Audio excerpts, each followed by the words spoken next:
রাজধানীর বিভিন্ন এলাকা থেকে কার্যক্রম নিষিদ্ধ আওয়ামী লীগের ঝটিকা মিছিল থেকে ৪৬ জনকে গ্রেফতার করেছে ডিএমপি।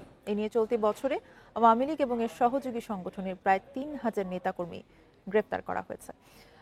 বান্ডেল থাকলে প্রতি সেনমানিতে টাকা বাঁচবে। বিকাশ সেনমানি বান্ডেল কিনে জিতুন প্রতি লেনদেনে। শুক্রবার বিকেলে রাজধানীর মিন্টু রোডের মিডিয়া সেন্টারে এসব জানান ডিএমপির মিডিয়া অ্যান্ড পাবলিক রিলেশনস বিভাগের উপ পুলিশ কমিশনার মোহাম্মদ তালেবুর রহমান। জানান ঢাকার বাইরে থেকেও অনেকে এসে ঝটিকা মিছিলে অংশ নিচ্ছেন। এর পেছনে অনেকেই অর্থায়ন করছে বলে অভিযোগ করেন তিনি। বলেন তাদের মূল উদ্দেশ্য নিজেদের অস্তিত্বের জানান দেয়া, পাশাপাশি ঢাকা মহানগরীতে জনমনে আতঙ্ক তৈরি করা।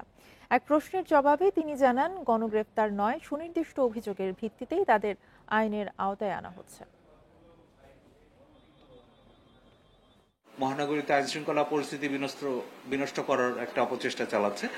আর যারা এখানে ইন্ধন দিচ্ছে, যারা তাদের সংগঠিত করছে, তারাও যে আমাদের নজরের মধ্যে নেই সেটা কিন্তু বলা যাবে না। আজকে ৩১ অক্টোবর বিভিন্ন স্থানে অভিযান পরিচালনা করে কার্যক্রম নিষিদ্ধ আওয়ামী লীগ এবং সহযোগী সংগঠনের ৪৬ নেতাকর্মীকে গ্রেফতার করেছে ঢাকা মেট্রোপলিটন পুলিশ।